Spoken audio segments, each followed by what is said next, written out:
Hello, everyone. Welcome to the Saturday Morning Gaming Show. I'm your co-host, Ryan, joined by... Oh, I'm Lobos. Hi, Lobos. It is July 27th, 2019. We're playing Half-Life, which was released on the PC November 19th, 1998. 98, huh? This is one of my favorite games. I'd put this on top 10 easily. I love this game. I hadn't played it in a very long time, but I had very vivid memories about it, and it was just such an iconic game for the time that it spawned so much, like almost as influential as Doom was for like FPSs practically. Yeah, absolutely. And I want to talk about that a little bit because in Doom and, Wolfenstein and Quake and all those sorts of games, you kind of got in the action right away. It spawned you got a gun, you started shooting people. Sure, yeah. This was the first game in which that didn't happen. In fact, you don't really kill anyone for the first, I'd say, 20, 30 minutes. Yeah. And I remember reading about this game, and this scene we're watching right now, this scene where you're on this tram to go to work, and you're going through these environments, and you're setting up the scene. You see people walking around. You have this PA kind of talking to you about the temperature and stuff like that. Mm-hmm. This was revolutionary in its day, and it blew me away because it really was setting up this scene. It was setting up the world in a way that other games just kind of dropped you into the action. And so you're right. This game spawned almost a new style of this cinematic first-person shooters, which is really, really amazing. And you still see the influences today. Yeah, there's like a whole I don't know what, depending on how fast you go, 10, 15-minute sequence of just you listening to stuff while the kind of the environment and everything is set up, and then you wandering around this facility where you're like, oh, okay, I worked here, I work here now, and I'm just coming to work just to do my job. Cool, all right. Yeah, and you go into the bathroom and pick up your suit, and you're talking to scientists, and they're like, hey, nothing going on today, Freeman. Yeah, get over to the testing chamber. But what was also kind of cool was everyone seems to know your name as you come in here. They're like, oh, Freeman, how you doing? And that was kind of cool. It's like, Freeman's been around for a while. Everyone knows him. You get the sense this is sort of like a small office type environment. Yeah. Maybe not the case, but it certainly seems from the onset of the game that it's a nice place to work. Well, perhaps what also creates that effect is that a lot of the scientists look exactly the same. So you're like, did he just run over to this other spot while I was talking to this scientist? And wait, no, there's two of them in the same room. Oh my. Yeah, in fact, there's only 4 different faces for the scientists, and then only one cop face here.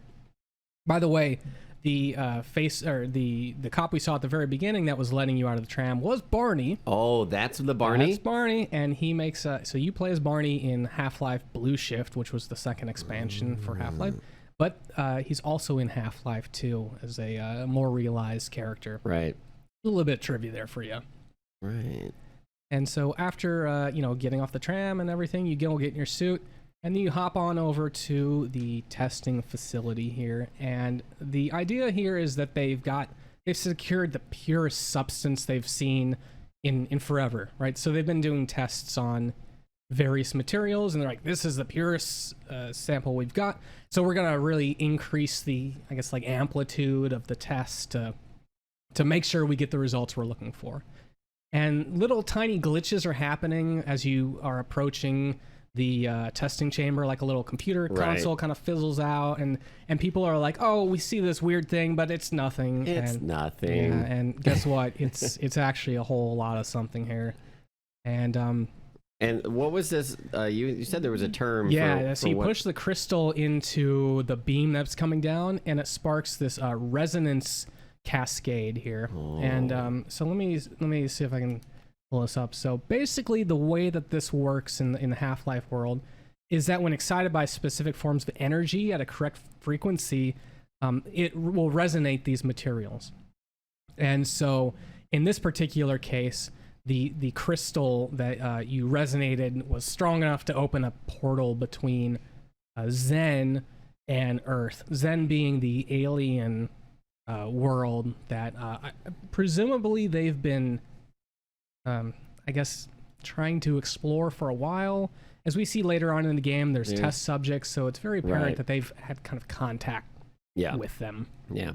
And so you push this crystal in, and everything kind of starts going crazy. You get teleported various places and various positions, and everybody's kind of yelling about things going wrong. And then you kind of come to, and it turns almost from like a first-person narrative game to like first-person like survival horror. Oh, absolutely. Yeah, and you know, straight up zombies coming in. And you know, again, we were talking about the start of this game was cinematic, but that doesn't stop at the start. There are other places in this game where there's cinematic elements. So one of the first things you see moving out of the test chamber is you go up to the elevators and you see a bunch of scientists kind of falling to their death. You're like, wow, that's crazy. Yeah. And then you then move on and you see a cop that is shooting a zombie guy, and you can actually intervene and help out there. And this happens multiple times throughout the game, where you can save either a scientist or a cop, and they'll actually join you as a teammate, and that's all optional. You know, in some situations, they'll actually then escort you to an area to unlock a place with a bunch of loot and power-ups for you. So that's really, really cool. It almost gives you the sense of choice. It's like, you know, of course you're going to help them out, but at the same time, if you don't want to, you don't have to, and you don't get that extra little experience there. Yeah, but also if you're kind of, it's your first time to going slow and you don't realize and the guy dies, then you can pick up his pistol and it's like, boom, now you got a gun. And it's like a really cool dual chance there. Yeah. And so kind of going back to what we're actually doing here. So the facility is essentially on lockdown. And so you're told, we need to, you know, get out of the laboratory here. And you can't use the main doors because again it's on lockdown, so you have to kind of go through access ports and something. At some point they actually say that the military is here to save you, so just get to the service. The military will help get you out of this situation. So you're like, great, I have a clear objective here. Yeah. And so just get to the surface at any cost. And let's talk about the enemies real quick, because we've already encountered a couple in the video here. Is the first thing that you see a head crab? I think, yep, the head crab is correct because you pick up the crowbar, the iconic weapon. It's like, you know, if you know the story of Samson, Samson from the Bible, he's strong because he has hair. Freeman's strong because he has a crowbar there.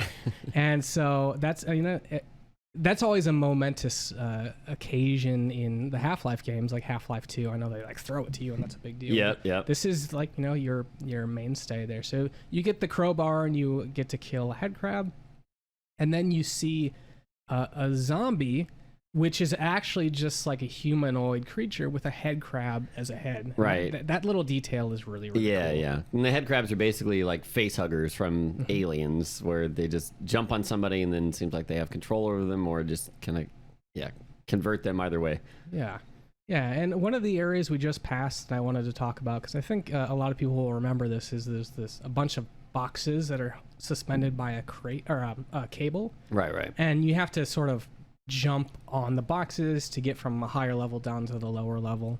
There are many platforming areas in this, which come to think, I mean, this was kind of the first, maybe like Doom had some kind of hidden things where you have to sprint off at the right angle, but Half-Life, especially with like full on jumping and the speed of the gameplay, like without sprinting, your character is just so fast and you strafe around, and it's just very, very fast paced, and you can jump huge distances. So there's a lot of places, whether intended or not, you can make sick jumps and get cool loot, or just even skip parts of the level. Well, what's really weird, and I'm sure that you kind of picked up on this as playing, is when you're moving, they try to instill this sense of momentum in the character. So if you are moving forward and then you stop, you'll actually kind of move forward a step or two. Sure. Which is a little bit weird, and it makes it feel the game feels a little bit floaty, especially when you're trying to hit those precise jumps there. Yeah. But I understand, like, as them trying to move the medium, I understand the sort of reason why they're like, let's see if we can add this like sense of realism to it there. Ultimately, I think they went away from that model, but It is. It's almost like you're on ice, like an ice level in Mario or something there. Right. And they went with this decision where, and I think it works out well for it, that you can quick save and quick load at any time. So with that, they can really make some like dangerous puzzles or insta kill scenarios because they know, okay, they can just quick load and everything's fine. And even if you don't fully die, sometimes you want a quick load just because, okay, I'm down to like 5 health and I don't know when there's going to be health next. And yeah, well, this is a great example of quick loading and quick saving. So you go to this area where there's a lot of these red laser tripwires. And so there's 2 types of tripwires. There's the blue ones, which will explode if you touch them. And the red ones, they will activate turrets. But what's really cool about them, of course, if you don't touch them, none of that happens. So they do a really great job of laying this out and sort of like, all right, well, if I jump on top of this thing and then jump over here and duck under here, you can get past all these turrets without anyone actually being activated. So that's really cool. But after you finish that, you go on and you hear the scientists screaming, "Oh, they're here! The military's here! They saved us!" And they run off, and he just gets shotgunned to the, or actually, I guess it's an assault rifle to the chest. And then you realize the military is not here to save you. Yeah, they're here to clean up. Yeah, and that makes me wonder. So, I mean, I don't know I don't know if you know, but like these turrets that are set up that are firing on humans, are these malfunctions or are I think the intention here is that the military has actually set this up because again, they have the blue claymore things. Right. So I think the idea is that the military is sort of is as much as possible like we need to quarantine this area, set up the tripwires and the turrets there. But there are also ones that are more like maybe like a couple minutes ago we saw there was it was like a switch on the wall, and you could pull the switch, and that actually deactivated like something that looked like it was attached to the building. So it may be that there were some defenses already in Black Mesa because this was like a secret research base, and like all secret research bases, you have to have with crazy experiments. You never know what'll happen. Yeah. And so what we've done now is we've made it to the surface. You know, there's the Marines that are trying to kill us, and the first glimpse outside, you hear this bombing run. It's like pew. Oh yeah. And you're going through this sequence, and then you kind of go through some tunnels there, and you think you're safe. That there's a helicopter that's flying or following you, and the ceiling kind of caves in, and these 2 guys drop down and rappel. Yeah. And they're shouting, they're like, "Get them!" And I'm like, I played this when I was, I want to say 16, 17, and that blew my mind. I was like, what is going on? They can have enemies that drop through the roof on these ropes, and it was incredible. Yeah. And again, we're seeing a sequence where you flip a switch, and an enemy or a zombie crashes up through open the door and kind of surprises you. And these things happen on such a regular basis. And again, all these were completely new at the time. And so this is just really trying to cement the fact that the way that they went about these scenarios was completely innovative for the first-person shooter series. Right. And I was going to say, like, to that point, there are a lot of scripted events, but they're not scripted such that, like, you're forced to watch them or even notice them sometimes. Like, you can totally interrupt them generally. Like, enemies, like, rappelling down, you can kill them immediately, and it's like, okay, it's done. And they're all interactable events pretty much, which a lot of games today will be like, focus the camera, take control away from the player. This thing's happening, and now you get your gameplay back and react. But no, this is just like, if you see it, you see it. If you don't, you don't. Whatever. Just, it's there. It's happening. And what's really interesting, especially in the Half-Life 2 and beyond, is Valve started having developer commentary with their games. And it's really cool because they go over, like, how do we have this really cool event here, this really cool VFX we spent a month of programmer and VFX time on. Yeah. We want to make sure players see this. How do you draw their attention to it without forcing them to? And a lot of times it'll be like a AI character like shout something, hey, over here, or the lights will sort of steer your direction in that way. But it's a very, very cool challenge that they've taken on here. Yeah. And we just got to a part where we have a tram that you can step on, and you can ride it forward and backwards. And again, this is really cool because later on in the game, there's combat scenarios with these trams. And so you can use this tram as a mobile thing of cover. Right. You know, it's like you can even, and what I did, and again, blew my mind, is there was an enemy down a narrow corridor and he was ready for a fight. I put a satchel charge on the tram, let it go, and when it was near the enemy, I blew up the satchel charge, and I'm like, oh, it worked! That just is so cool. Right. So there's definitely a lot of places in the game where there's environmental puzzles and mechanics for you to play with. You know, everything between enemies fighting each other to being able to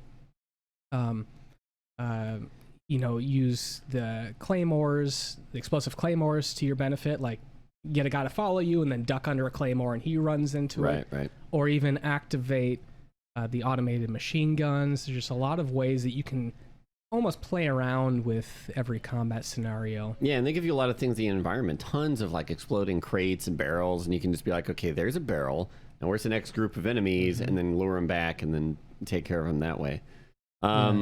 So we're in this section now. I think you're kind of still in the middle, quote unquote, of the boss fight, which is this completely seemingly invulnerable, three-headed, sharp-nosed, taloned, kind of tentacle monster that pops up out of this big cylindrical room.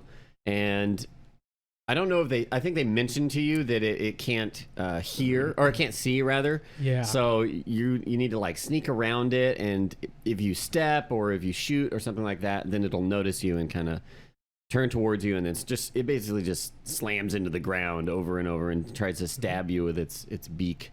Which you could use to your advantage if you want to throw a grenade over in one location, so you can sneak by him. You can do that, which is really cool. Yep. Use audio cues that way. Now, before I go on with that, I will preface that I played the Half-Life Source version, and that version was rather buggy. So if you decide to pick up this game and play it, I would suggest the original, or even there's the Black Mesa. I think it's like a fan remake.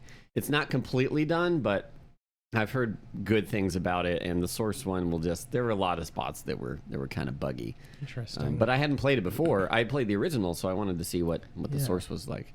Well, to kill the boss that you were talking about, the three-headed thing, a scientist is basically telling you, because you said he's coming out of the cylinder thing, and the cylinder thing happens to be underneath of a rocket. Right. So they're like, hey, I think maybe we activate the test fire on the rocket and kill the monster. But, you know, it's never that easy. There's no oxygen, there's no fuel. And so you kind of navigate this area, and you have to basically turn on both of these systems. And once you do, you're treated to this really, really cool VFX and sort of payoff of just this big fireball. And then the monster kind of screaming out and slowly dying there. Which, by the way, I want to comment a little bit on the VFX in this game, because they do a really great job on selling these really momentous experiences. And everything from the entrance or the intro where they have the resonance cascade to the deaths of a lot of the bosses. It's like they have all these like particles that are going off, and they really make it seem like, hey, this is a big event. Good job. You hit a milestone. Here's a flashy reward. And so I wanted to call that out as just making you feel really good that whatever you did was good. Yeah, very rewarding. Very rewarding. And on that same note, audio as well, for both negative and positive. Like, you get to know certain sounds, like the turret prepping to fire, and you're like, oh, and you start to freak out, or just like lobbing a grenade into enemies and hearing that boom, boom, and then silence. You're like, yeah, that's right, I did that. And we hadn't talked about it very much, but the HEV suit that you pick up at the beginning, I think it's really the reason that Gordon can like run around and gun as a physicist as his background. He's surviving all this crazy stuff. But the suit has like an energy level and then a health level, or Gordon has a health level, I suppose. And the energy gives you, I think, gives you damage resistance to everything, and possibly more towards like environmental stuff like radiation, which there will be pools of radiation, and coupled with like the old Geiger counter clicking as you hear it, which is I always love in video games. yeah, more to that sound design. But yeah, we just hadn't gone over that, so I wanted to mention it. And almost immediately after killing I don't actually have the name written down here of what the boss we just fight, but the next boss is this gargantuan that kind of comes out, and he's killing some of the alien, or not the alien, the human grunts. And essentially what you need to do is lure him to an electrified, it's like a power grid sort of thing. Right. And again, what I think is really cool about boss fights is most of them are not bullet sponges. Yeah. Most of them are, for good or bad, is very much like figure out this sequence of events, whether it be level based or there's some sort of trick to it, and then do the thing to kill the boss and move on.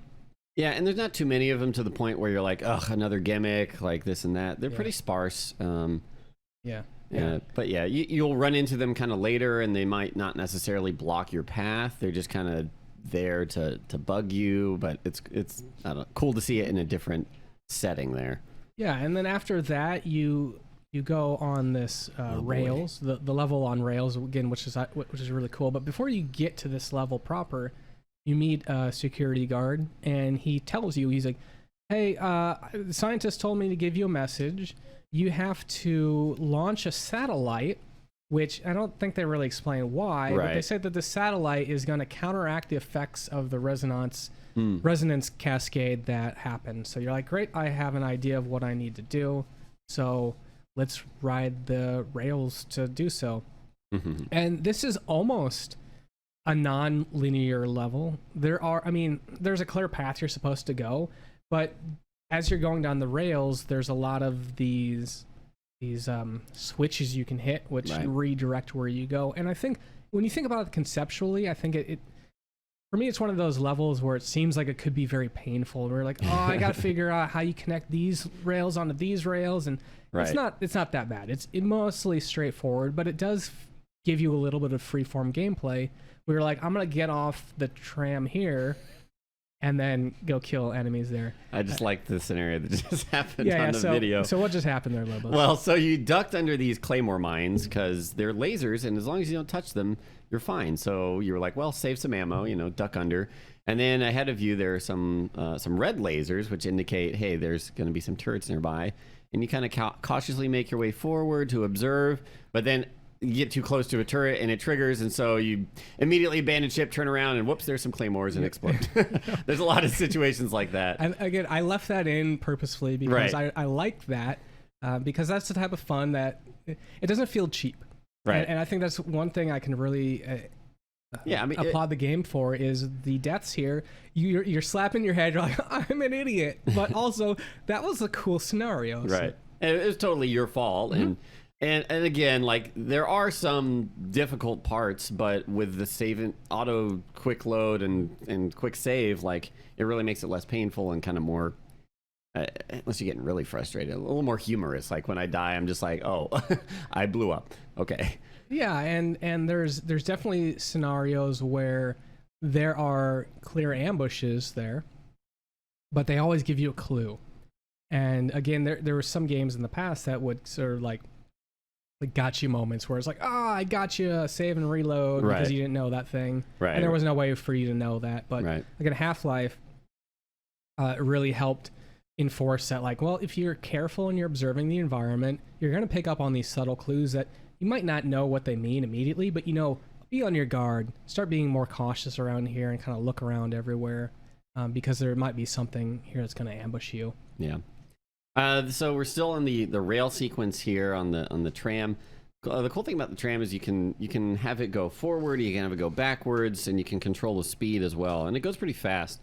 But you have this constant danger of trying to figure out where to get off, but not jumping onto the actual rail itself because it's electrified. So if you are just it kind of limits your exploration, or at least, yeah, it makes you have to wait makes you want to wait for kind of like a platform that you can jump off and look around.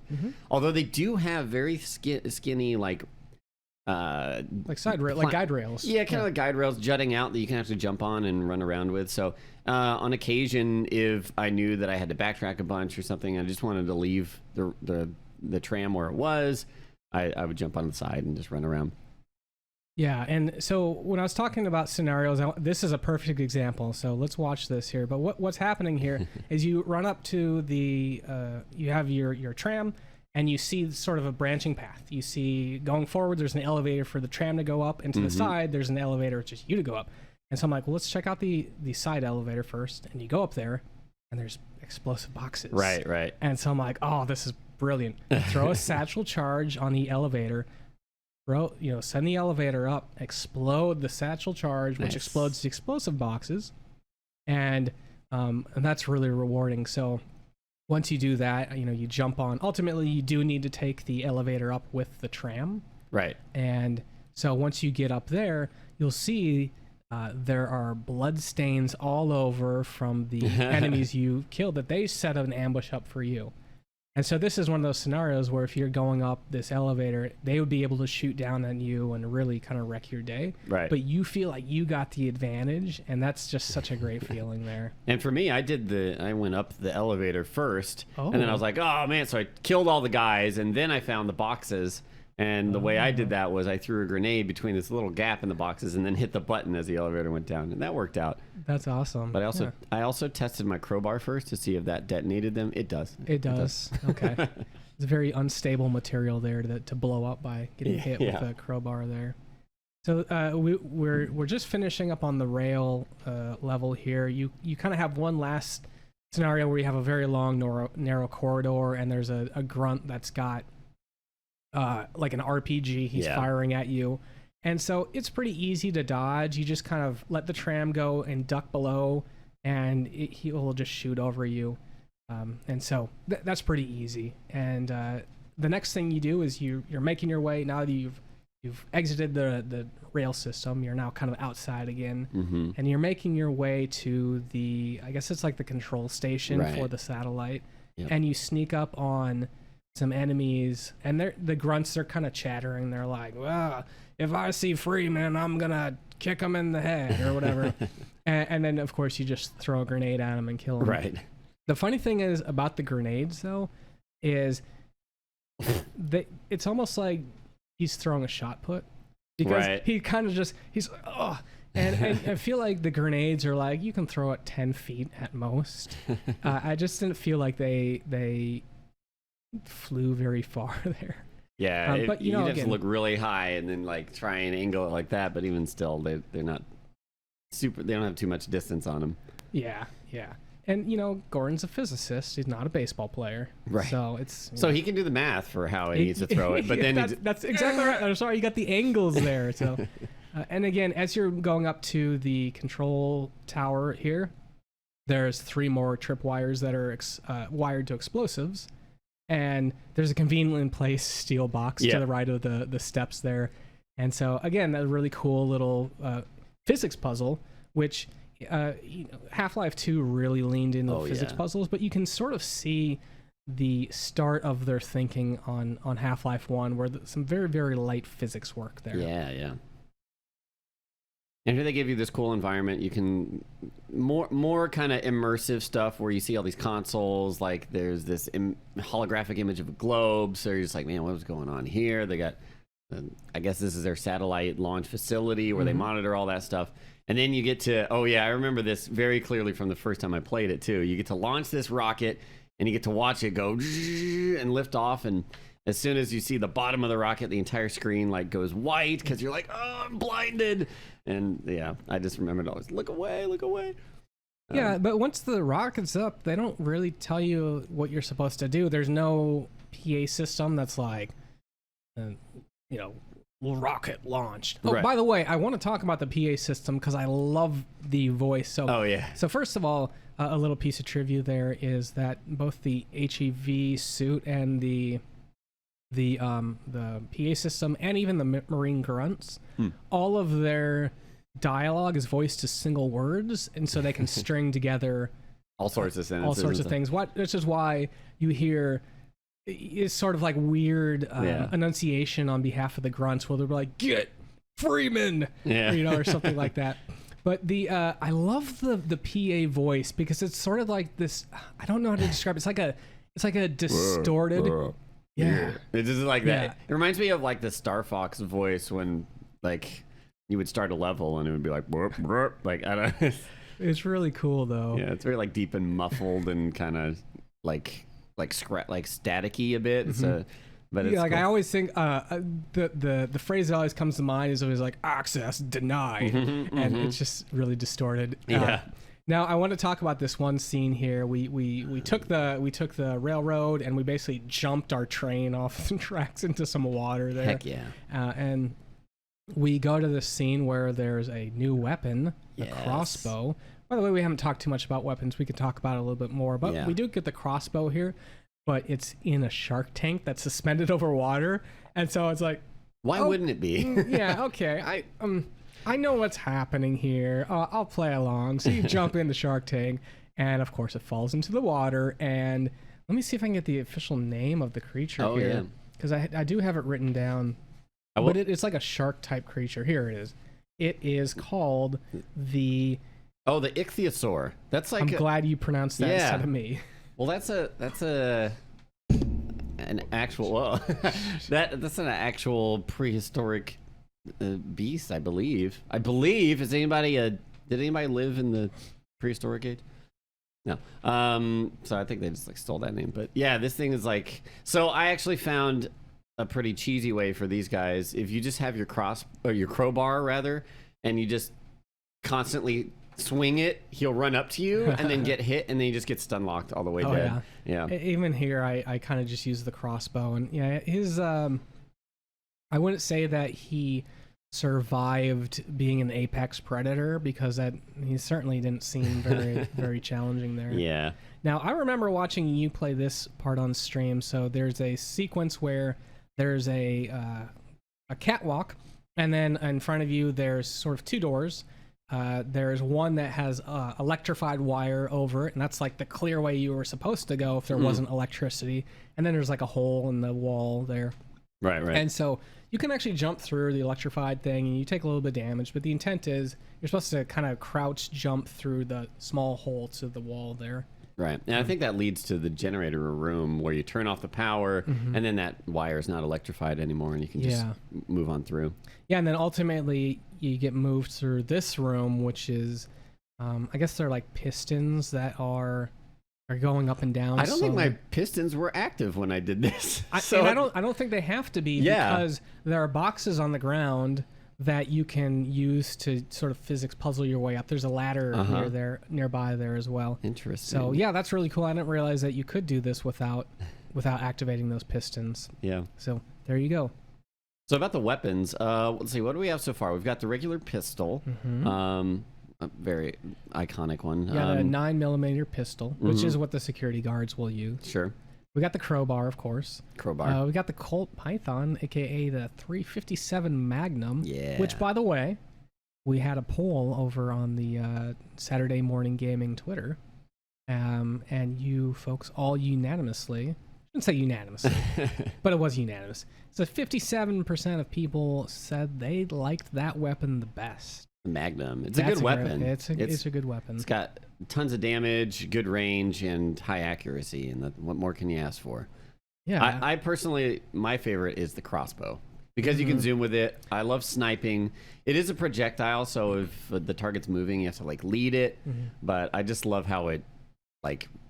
It applies a ton of physics to the character. So let me interrupt you, because this scene was really cool. So you go up in, you're taking an elevator up, and you see a security officer, and security officer is like, "Freeman, you're here. I've got a special message for you. Whatever you do, don't do." And as a kid, I distinctly remember playing this at like, it was like at midnight on a Friday night. And that freaked me out because I was like, oh my gosh, what is happening? And I actually stopped the game there. I was like, I can't deal with this. And again, when you play, the graphics aren't as immersive now, so it's harder to get caught up. But when this was like the pinnacle of immersion, that was like, oh man, I'm so deeply moved by this. And so ultimately what you find out is there's like these female assassins that are like little ninjas in these black suits here, and they're very mobile, and they just basically killed the security officer, telling you not to do a thing. And the thing was probably, don't go in this particular doorway. Right, yeah. Because what happens is the lights go out and you hear like some voices. It's like, we've got them. Yeah. And then you get kind of clubbed over the head. You wake up and your vision's a little blurry, and you see the security guards or the Marines. They're like, what are we going to do with the body? And one guy's like, what body? and then it kind of fades out, and you wake up into a slow moving trash compactor with conveniently placed boxes to get out. But it was kind of cool. You start to realize, that that the military has been trying to kill you, but this is sort of like, no, they're kind of really trying to dispose of all evidence. Right. They just want to cover up this whole scene here. So this was a cool moment. And they strip all of your weapons. So I don't know how common of a thing it was when this came out, but I feel like it was. It's not often that it's just like suddenly you're like, oh, now I have to start from scratch again. But they of course give you the trusty crowbar to get out of that compactor situation. And they very quickly ramp up and give you all your weapons again. Yeah. And so you're kind of like, you wake up in that trash compactor and you realize you're in like this reclamation center or recycling center or something where it's basically disposing of both biological and radioactive waste. Yeah. And so that's kind of cool that, it's like there's a whole facility. And again, what's awesome about this game is you think about what we were doing a half hour ago in the video. We were just going to work on a normal day. Right, yeah. And you don't have any idea like the lengths of this facility, but this thing has like a whole conveyor, like an assembly line, conveyor belts all over the place. And it's like this is just one facility of Black Mesa. And they kind of imply that with the whole intro, and you're on this tram and you're seeing all this stuff and you're like, oh, okay, cool. It's a giant facility. But then you also get to go to so many like different parts of it. And you're like, wow, it really was that big, huh? Yeah. Yeah. And so ultimately what you want to do is you make it to the end of the recycling center, which is like this big chomper thing, which is sort of like, I guess it's like just last ditch, making scrunching out the materials, and then it goes into like a radioactive waste pit or whatever. Right. Yeah. And so you narrowly avoid dropping into there, and then you kind of get out of the ladder, and you find yourself in this secret, sort of like a secret research laboratory. Yeah. Which is cool because maybe it's more secret than the one you were working at. Very perhaps. Yeah. And there's these several rooms where you can turn on these lasers. Most of them need to be powered first, but then you can turn on these lasers and they kind of redirect through these prisms, and you're like, huh. And you also pick up a new gun. It's the Gauss gun. Which is a super powerful gun. Yeah, because there's two modes to it. There's one where you can just kind of like fire single shots, and that's not very powerful. But the more powerful thing is you can charge it up, and then it fires one big bolt. Yeah. And actually, that has a little bit of backwards momentum as you fire it. Yeah. Which, again, that's a really, really cool little touch here. But ultimately, once you powered up these lasers, what you do is that will all funnel to this large laser. I guess it's like a testing laser, because you see there's a very I'd say like a 2-inch thick steel plate that laser is basically set up to hit, and there's a sign that's like, don't block this, or don't fire laser while the shield's not down. It's like, well, guess what I'm gonna do to get out of here. So you actually, again, physics puzzles. You have you put a steel crate under the steel slab that comes down, and it's like, well, I can't go down, so it goes up, and then the laser fires, and of course doesn't hit the steel because it's raised, and it will just basically annihilate the concrete and allow you to jump out and back to the surface here. Yep. Now, so I want to kind of go back to the weapons here because we kind of stopped midway through. Sure, yeah. So we've got the MP5, which is your submachine gun. Which has the very good alternate fire of chunking a grenade, a special grenade, different from your regular grenades you can pick up and throw. Yeah, this is more of an it impacts or detonates on impact, whereas the other grenade, they're timed, so they're not as good. Yeah, but it's super quick to fire and very powerful, so a very good tool to have. And then we've got the crossbow, which again Lobos really like. I'm not a big fan of it because you can zoom, which is really great, and it is very precise. But unlike the Magnum, it takes a while to shoot another bolt. Right. Yeah. And enemies Marines will die with one hit through the crossbow, but they'll also die with one hit from the Magnum. And so I prefer the kind of multiple, like being able to shoot off 3 or 4 rounds to the Magnum. But yeah, the crossbow has its uses, especially for enemies that are that you really need to zoom in to be able to hit there. Yeah, and we didn't talk about the shotgun. There's an assault shotgun, which for a shotgun has some dang range to it too. You can shoot this thing from far away, and it's not like just buckshot. It's like a single shot, and very, very effective. I use that for so much of the game. As long as I had ammo for it, I was using it. Yeah, and actually, I just realized it's not the Gauss cannon we picked up. It was the Tau cannon. Oh. I don't know why I said Gauss. That might be another name for it, but we have Tau written down. Gotcha. Now, talking about weapons, up here we've kind of exited the facility, and you're on the side of the mountains, kind of scaling alongside the facility. Yeah, I believe so.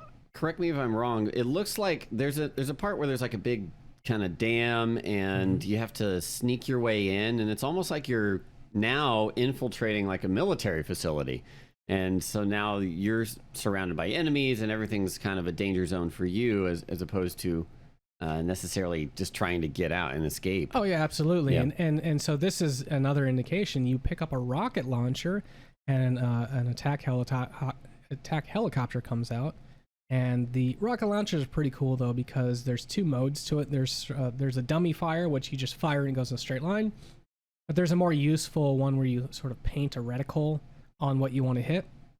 And the rocket will steer in that direction. It doesn't necessarily mean it will hit that target, Right. but it'll move in that direction. So for something like a helicopter that's moving around, very easy to actually hit there. Yep. But yeah, to your point, yeah, absolutely military base, because once you infiltrate that, now you're facing tanks and stuff like that, which, your explosives are really going to come into play here. Except that I simply walk to the side of this tank. Oh yeah, of course, and use my crowbar on the top of it, and enough crowbar hits will just blow it sky high, but also blow you up with it. So not the best idea. But so what's really cool though is so this is a military base you're invading, but not only you are, but you see the aliens are as well. We actually just saw an alien drop ship that dropped off one of the alien grunts here. And then you get to this spot, which I think is really, really cool. And it's very like Full Metal Jacket-ish. I don't know if you've seen that movie. Yeah. But there's you get to a spot on the military base where there's a security guard. He's laying on the ground. He's still alive. And he's calling out to you. He's like, "Oh, help me." It's clear he's been hurt. And so I think your first instinct is to go over and see what's up. And you get shot in the back by a sniper. And again, those are those things where it's like, it was telegraphed. Right. If you kind of thought this through, you'd be like, what's going on here? But like me, like an idiot, I'm like, oh, what do you need? And it's like, yeah, I get shot in the back, and you feel like an idiot, but you feel like, man, that's a really cool scenario there. Right. Yeah, and so now they present this kind of sniper enemy who you can't even necessarily see, but they've got little nests. And the best way really to take care of them is to just lob a grenade into their little nest holes. Otherwise, they just constantly plink you for some serious damage. Yeah. And you kind of make your way into this little military base, and there's a scientist saying they've rigged the place to blow, but you still need to get through it. So Right. you see all these claymores, and up until now you've been fine with just like shooting claymores as you see them, like backing away and shooting them. But the way that this is set up is more like if you shoot the claymore or touch the claymore or do anything, it actually blows up the whole building. The entire building. There's like a warhead in there also, or some sort of rocket that just if anything blows up, you game over right there, because everything blows up too. And once you kind of maneuver around that, you take this little elevator ride down, and you get a new weapon, which is the Hive Hand. Yes, which an alien weapon. Yeah. Now, I want to take a pause here and just watch this part, because I've got the Tau cannon, and this is a really great example of the momentum that you get from firing it. So if you hold down the charge too much, that will actually backfire on you. And I actually backfire off the map. So that was awesome. That's a fun little thing. That's good stuff. Yeah. So you get the Hive Hand. I actually forgot that this recharges ammo over time. So this is sort of like your infinite projectile ammo. And what the Hive Hand is, it's like it shoots like these little bees, and they home. Yeah. And they recharge over time. So they're pretty effective at killing some of the smaller things. And, it's not too powerful, but you get infinite ammo, and there's like regular fire mode, which is a standard fire rate, and then right click is like a faster unload, but maybe less damage, I think. I'm not sure, but and I remember watching this part on stream where you're at this helicopter landing area, and there's a sealed door, and you have to kind of work around the side passages to get a turret to blow open the door. Right. And I remember watching you're like, I don't know what I'm supposed to do. But that's what I really love about that games, kind of back in those days, is they would have a very small area. Like, here's a puzzle, and sometimes you couldn't figure out, maybe there was a button you had to press somewhere, or maybe there was something you had to experiment with. But I always kind of enjoyed that, because it's like a very small, I know that the solution is contained somewhere in this, like, 1 minute of gameplay. Right. I just have to explore. Yeah. And I think that process of discovery is always very, very fun. I wouldn't consider it great game design. Right. Because it does lead to moments where you're like, I just don't know what to do. And then it's always something like you were like, oh, I didn't know I could do that. Right? Either that, or it was something so simple that you were just overthinking it. I constantly overthink puzzles. I'm always like, okay, so if I pull this car over here and use the physics to knock this over there, and just use the thing to explode it. Yeah, and then you kind of, after you enter the base, I guess there's like a car repair center. I'm not sure. Yeah, they gotta maintain their vehicles. Yeah, this is the first thing that kind of stuck out at me, is like, how does this fit? But essentially, there's a car garage with like 3 cars it looks like it could service, and there's these jacks that you can raise. And you have to basically press a button, jump on one of the jacks, and it raises up, and that's large. Raises it up high enough that you can actually jump through the wall there. Yep. It's a little goofy. I was like, all right, well, Half-Life, you've been good to me so far, so we're not going to nitpick that one. Well, they can't just give you a straight up exit. They got to make it all exciting to get out of there. Well, and speaking of exits, the next place you have to go through is a place where there's a big gargantuan following you. Now, this is the second time we saw the gargantuan. First time was with that electricity puzzle we had there. Right. Yeah, it's kind of a runaway sequence. It's pretty straightforward where to run to, but then when you get out of there and you've kind of made some distance from the guy, you're in this kind of outdoor area. They're talking about the air raids happening. Yeah, because they say they're like, forget about Freeman. We're abandoning. If you have any last-minute missile locations, call them down now and get out of there. Yeah. And so then you kind of explore this place, climb on top of this cylindrical like tank or something, and on top of that, there's like a little like a targeting system where you can control the vertical and the horizontal aiming parameters, where you can kind of not triangulate, diangulate.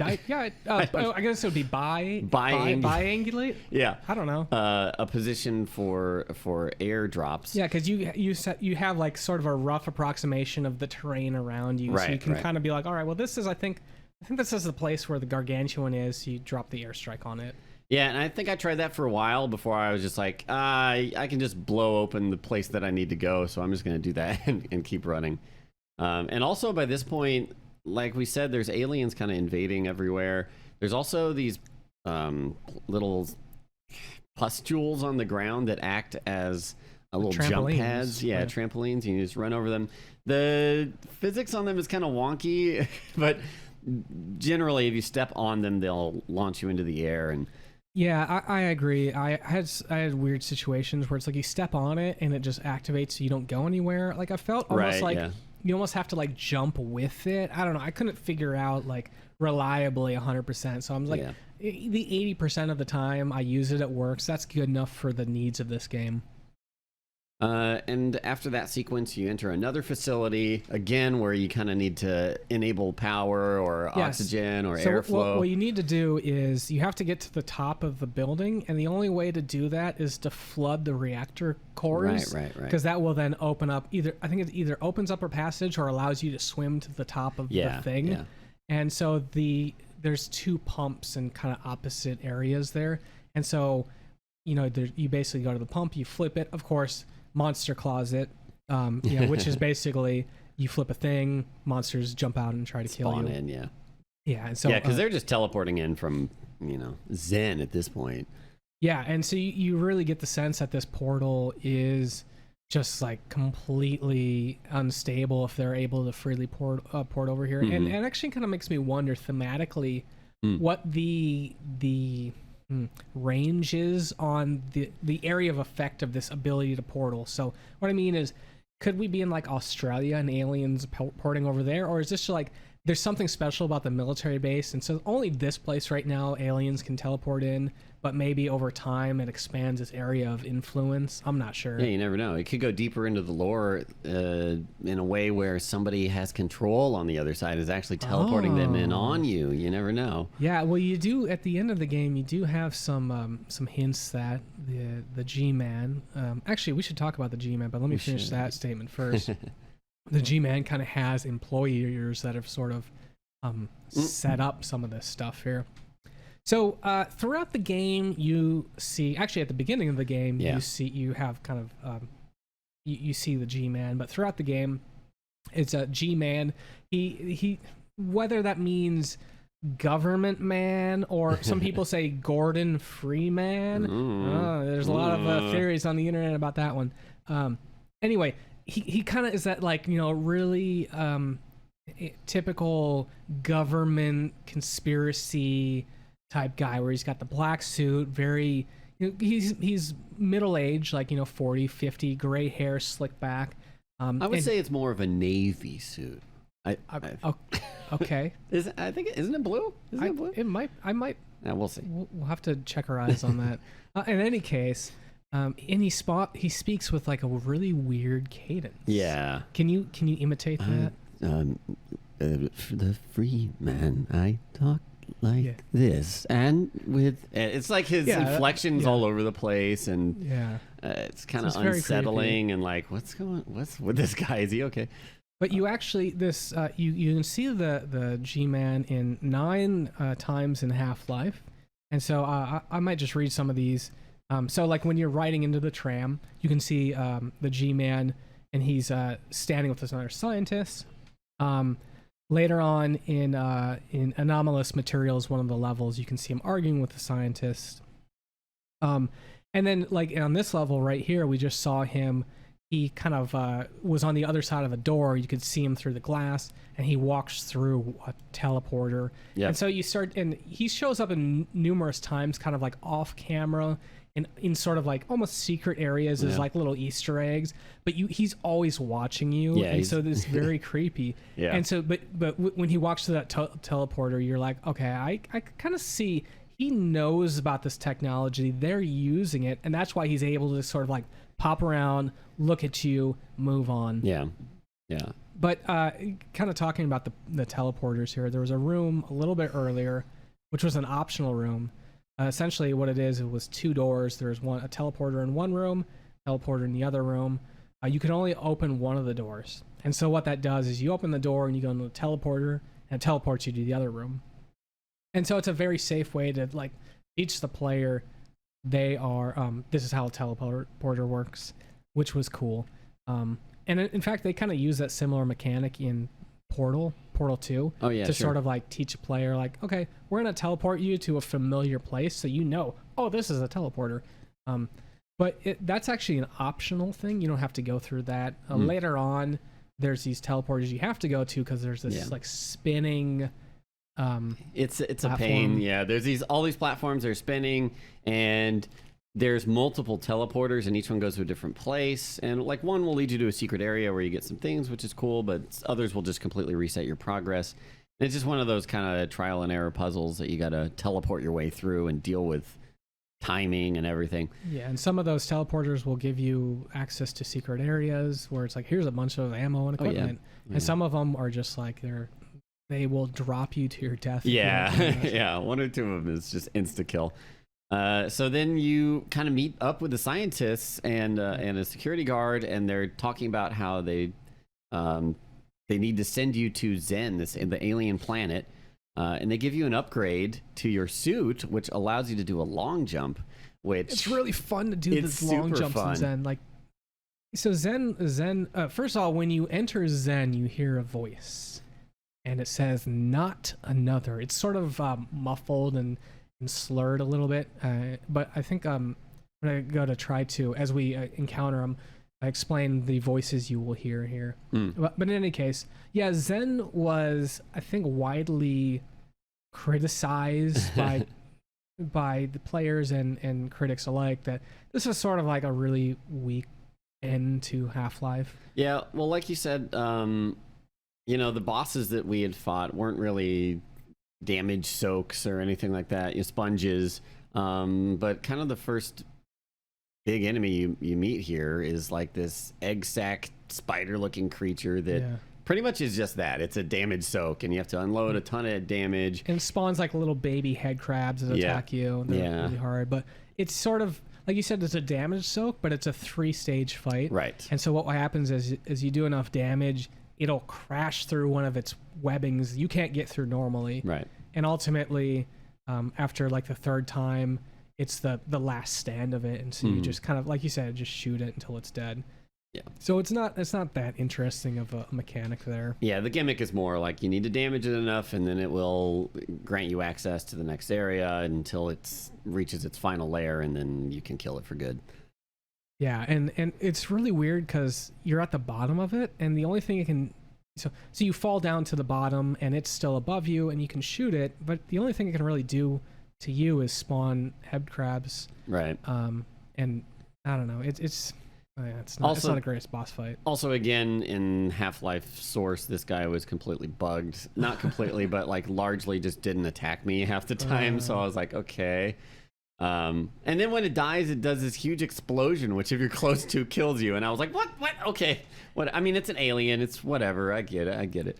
Once you kill that, it actually, I think it actually just teleports you to a new area, which again, what was really cool about Half-Life, the kind of the first 3/4 of the game is everything felt connected. Zen is very much like, well, here's a level, here's a level, here's a level.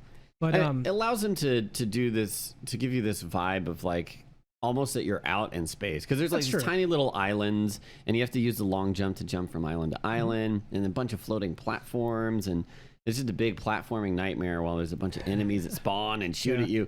It can be pretty challenging, but again, the quick save, quick load helps a lot here. One funny thing though is I did the tutorial before I played Half-Life, and in the tutorial they're like, here's how you long jump, and I was like, oh, okay, cool. And then you don't get the long jump till like 85% through the game, so it's like, the long jump there it is. Really does change how you play. It's really fun, and I wish they would have had more of that. Yeah, I was expecting to just speed run like massive jump through the game, but so the level that we're on right now is called Interloper, and when you enter this level, the boss, his name is Nihilith, I think. He basically Nihilith, yeah, something like that. He says, "Lie, you all die." Oh yeah. So that's that's that, and then you enter an alien facility, which almost looks like a slave, like a mining thing. But when you enter here, he says, "Alone, aren't you alone? Aren't you alone?" So I don't, when you put all his sentences together, I don't think they really spell out a story to me. Right. It's not like he's saying, "Oh, okay, actually, I'm the good guy and you're the bad guy," but yeah, they're just kind of trying to, like, I guess, intimidate you in a way, or kind of instill some sort of fear, like what is that? How is he speaking to me? And these conveyed emotions are because it does place. Definitely seem telepathically that he's communicating with you. Yeah. And so I just wanted to mention, because we haven't talked about this yet, the glue-on gun. Right. Because we were using it a little bit to kill some of these alien guys. The glue-on gun, imagine just like the proton pack from Ghostbusters. Yeah, exactly. It just channels this beam, and you can just aim it. Or if you're familiar with Overwatch, it's like Zarya's beam. You just... Yeah. And actually, what's really funny is the asset name in the Half-Life source, or not Half-Life source, but Half-Life game, is actually just weapon_Egon. Egon, yeah. After Egon from Ghostbusters. So that's a little odd. And then you enter this... so as you go through the alien facility, there's rotating platforms and conveyor belts. It's kind of not very interesting. It's super. There's a lot of enemies to kill. It's very tall. You have to traverse it, and it takes a long time. But then you make it, and you kind of encounter this big altar portal that you're like, whoa. It's like a red sun. Yeah. And when you enter this area, you hear "Last, I am the last," and so you teleport in there, and you're faced with this giant baby-like monster. Yeah, baby thing that it's floating, and it's got a bunch of limbs. It actually has like a third arm coming out of its stomach. Yep. So, why not? And it's also, they had these alien masterminds that were floating around in the game earlier. Right. It actually just looks like a bigger one of those. Yeah. But the mechanics of this guy, he's pretty easy, but some of the more annoying things is he'll fire these green orbs at you, and if you get hit by him, you get teleported to one of 3 areas, and they'll cycle. So they'll do like area 1, 2, and 3, and then they'll repeat all of those. But it's basically you go in there and you go into this area, and there's monsters to fight, and there's little puzzles to solve. Now again, those are optional. If you don't get hit, you don't have to go through any of them. But as you do go through them, he says more stuff. So there's 3 things he'll say as you go into those areas. One, he'll say, the truth, you can never know the truth. The second thing he'll say is, disease, you are a disease. And then the third is, die, now you will die. So... yeah, not very friendly sounding. Not at all. And so again, the boss fight room here is just a big cylinder. It's like almost like a hive, like a beehive sort of thing. Sure, like you're inside of a beehive. Yeah. And there's these 3 crystals that other than glowing, I don't know that they have like a strong indication that they're part of the fight. Right, yeah. So he has like these little orange orbs circling his head, and those vaguely match the crystals, but there's no like clear like energy coming from the crystal to the boss. Right, so right. I think it's easy to consider those just decoration, but ultimately I'm pretty sure you have to kill them before you can start damaging the boss. I think you do. I think if you take them down, they dissipate the orbs that are following him in some way, and then he's susceptible, and you deal damage to him, and then his head opens up, and you can shoot into his head. So I'm choosing this pretty bad, because there's these platforms with iron spikes in front of you, and they will actually block all his orbs. So because he'll fire the green orbs at you, and he'll fire these little white orbs that just damage you. Actually, they seriously damage you. They do a ton, yeah. But you can still shoot around them, so I just kind of cheese this fight because why not? But yeah, I seem to remember when I first played this game that I would jump over his head and shoot like this little glowy ball that was inside of it for a lot more damage. Yeah, so the Half-Life Source version was just completely broken. So he would fire the green orb that teleports you like maybe 5 seconds after you've gotten back to that room. So he was just constantly teleporting me, and I was like, okay. And for some reason, I swore that I remembered like the crystals on the walls zapping him. So I was like, there's no way I need to destroy those, because as you see in the video here, when you finish him, you see like the zapping. So I kept going back to those side rooms and going, there's got to be stuff I can do here, but there wasn't. And it turns out you just deal a bunch of damage to him, and he didn't even get zapped on my playthrough. He just sat there, and then I could shoot him until he died. And I was like, I remember bouncing up and shooting down into. But anyways, that's the final fight, and then you kill him, and then you are teleported, and the G-Man he greets you, and he basically he says, you know, good job. I've taken the liberty of taking all your weapons from you. Mm-hmm. Zen is in our control. R being like probably this government conspiracy thing. Right.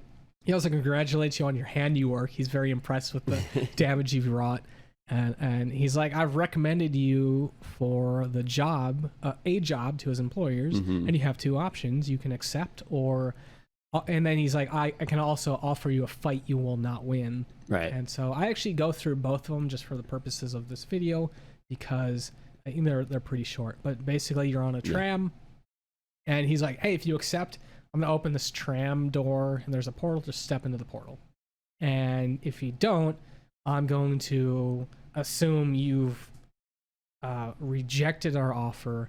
And so what happens is he teleports you to a place that looks like Zen, but probably isn't Zen.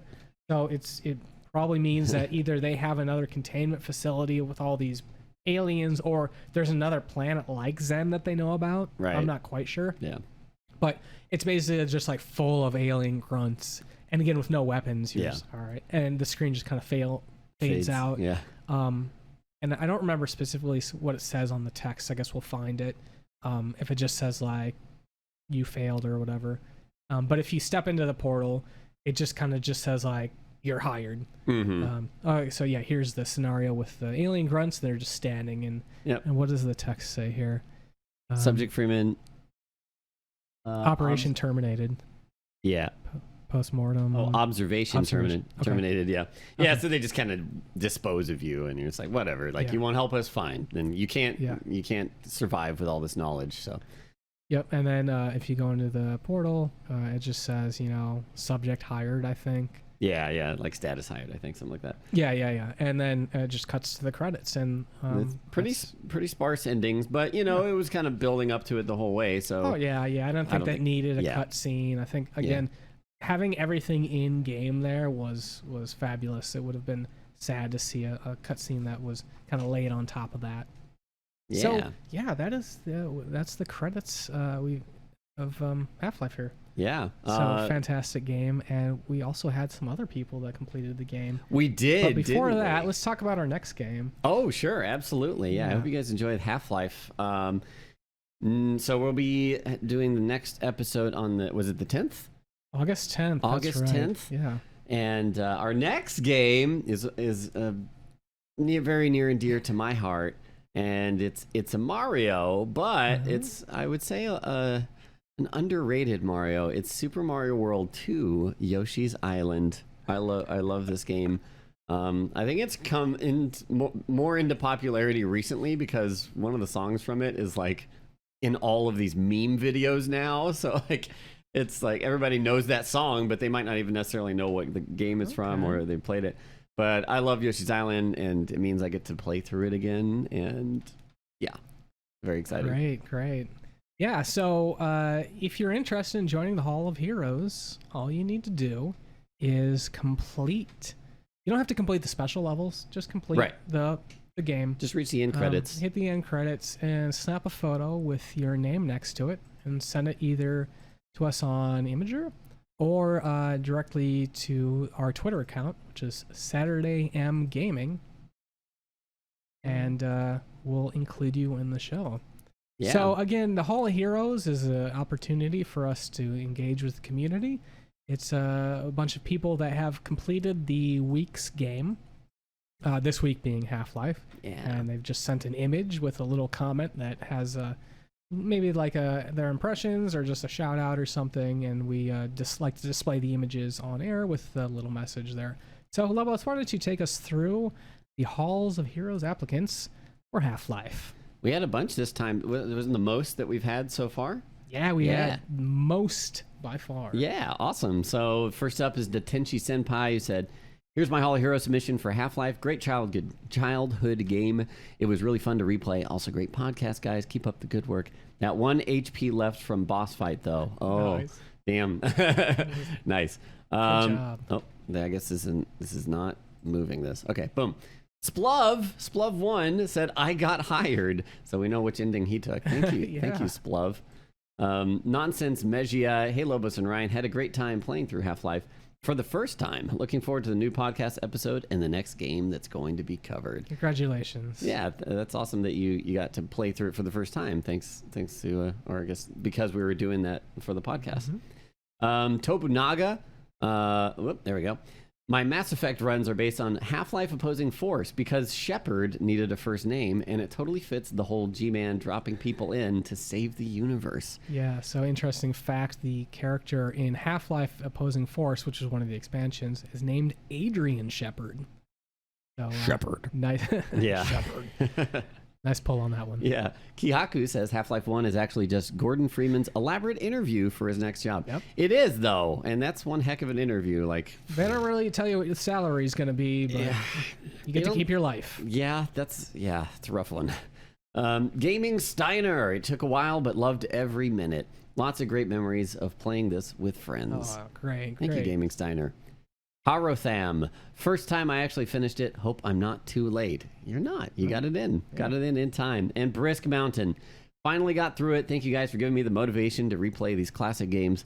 Love the podcast. Keep up the good work. Yeah, and so next up, we do have our list, our high score list, which, by the way, I thought that the number one spot was going to firmly go to one individual, but another one at the last minute submitted their application and continued the tie. But let's take a look at those leaderboards. Brisk Mountain and Gaming Steiner up tied in the first place, 20 points. And the points are based on how long it takes us to play through the game generally. Roughly, yeah. Roughly. Is it basic off the time to beat? No, it's actually how long it takes me to beat. Okay, so gotcha. it's basically anything under 10 hours is 5 points, and then after that, every 10 hours is 10 points. Well, let's start actually with number 7. Kind of work our way up. Which there's a lot of number 7s right now. There are. Kihaku, Tobunaga, Splov1, Datenshi Senpai, the Kyle Mack, and Lulu Kachu all tied for 7th place. Actually, I might have messed up there because Lulu Kachu, Jazz Never Sleeps, and Dog Type all have 10 points, so they should be number 5. There you go. They Sorry should be about that, Lulu. Little typo there, no problem. And then we got Nonsense Megia and Harotham, both tied at 15 points. Yeah, and leading the pack again, Brisk Mountain and Gaming Steiner at 20 points. Will one of them fall? Who knows? Yoshi's Island is it's a tough game. The last time I played it, I remember it being longer than I remembered. So it's not super short, but it's not terribly long either. But it's very good. I love it. It's so well everythinged. So, we've reached the end credits of this show, so I want to thank everyone so much for listening to us on Twitch or watching us. Yeah, be sure to subscribe to us on whatever your favorite podcast listening service is, or watch us live on Twitch on Saturdays at 9:30 a.m. Central. Yeah, if you have any feedback, please email us at SaturdayMorningGamingShow@gmail.com, or follow us and comment on us, anything on our stuff on Twitter on Saturday M Gaming. Yeah, and just to remind you guys, next episode is basically the last of our 5 kind of pilot episodes. So if you've got feedback, we'd love to hear it, just to kind of form the future of the show and how we move forward with this. So we would appreciate that through email, Twitter, whatever is easiest for you. Yeah, and a special shout out to TechnoWax for much of the music in this episode. For Saturday Morning Gaming Show, I'm Lobos. And I'm Ryan. We'll see you August 10th for Super Mario World 2, Yoshi's Island.